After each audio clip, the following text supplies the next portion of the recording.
નમસ્કાર દર્શક મિત્રો, નેક્સ્ટ 10 ન્યૂઝમાં આપનું સ્વાગત છે। કોંગ્રેસના વડગામના ધારાસભ્ય મનરેગાને લઈને જે તકલીફ પડી રહી છે તેને લઈને સરકારને સામે રજૂઆત કરી હતી। શ્રમિકોના હક માટેથી તેમણે રજૂઆત કરી હતી। તેમણે જે માંગણીઓ છે તે સરકાર સમક્ષ રજૂ કરી હતી।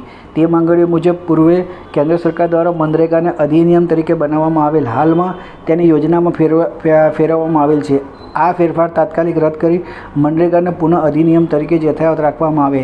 રાજ્ય કક્ષાએ નામ બદલીને કરવામાં આવેલ કોઈપણ ફેરફારને પણ તાત્કાલિક રદ કરવામાં આવે। મનરેગા કાયદા કલમ 3 મુજબ દરેક ગ્રામીણ કુટુંબને વર્ષે ઓછામાં ઓછા 125 દિવસનું ગેરંટીવાળું કામ તાત્કાલિક ઉપલબ્ધ કરવામાં આવે। વધતી મોંઘવારીને ધ્યાનમાં રાખીને મનરેગા વીબી રામજી શ્રમિકોનું દૈનિક વેતન વધારવામાં આવે અને વર્ષે 2 વાર મોંઘવારી ભથ્થા મુજબ સમીક્ષા થાય। મસ્ટર રોલ બંધ થવાના 15 દિવસની અંદર શ્રમિકોના બેંક પોસ્ટ ખાતામાં વેતન જમા થાય। વિલંબ થાય તો કાયદા કલમ 25 મુજબ વિલંબ વ્યાજ ચૂકવવામાં આવે। કામની માંગણી કર્યાના 15 દિવસમાં જ કામ ન મળે તો બેરોજગારી ભથ્થું કાયદા કલમ 7 મુજબ તાત્કાલિક ચૂકવવામાં આવે। મનરેગા વીબી રામજીના કામોમાં વહીવટી મંજૂરીને તાંત્રિક મંજૂરી આપવામાં કોઈ પણ વિલંબ ન થાય તેની તકેદારી રાખવામાં આવે। મેડ ભાઈ બહેનોનું માનદ વેતન પર દર મહિને નિયમિત કરવામાં આવે।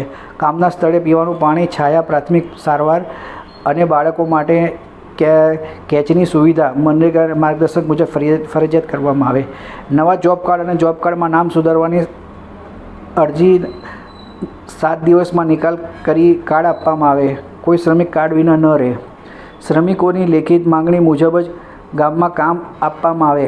ગ્રામસભાની ભલામણ વિના ઉપરથી ઠોકી બેસાડ કામ ન આપવામાં આવે। NMS એપ દ્વારા ઓનલાઈન હાજરી પુરવાની પદ્ધતિ સદંતર બંધ કરવામાં આવે। નેટવર્ક અને ટેકનિકલ ખામીના કારણે અમુક શ્રમિકોની હાજરી ન પુરાતા તેમને કામના સ્થળેથી પરત ઘરે મોકલવામાં આવે છે। આથી જૂની પદ્ધતિ મુજબ મસ્ટર રોલ કોપી દ્વારા જ હાજરી ભરવામાં આવે।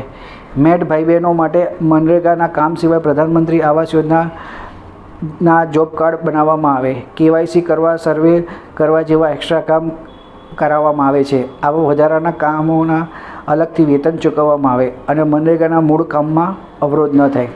આવી રીતે જિજ્ઞેશ મેવાણીએ શ્રમિકોની જે માગણી છે તે સરકાર સમક્ષ રજૂ કરી હતી।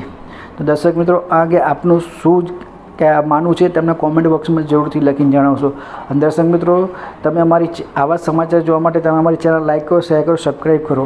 અને જો તમે દર્શક મિત્રો અમારા અહેવાલને ફેસબુક પેજ પર જોઈ રહ્યા છો તો તમે ફેસબુક પેજને ફોલો કરો। ઇન્સ્ટાગ્રામ પર જોઈ રહ્યા છો તો તમે અમારા ઇન્સ્ટાગ્રામ પેજને ફોલો કરો।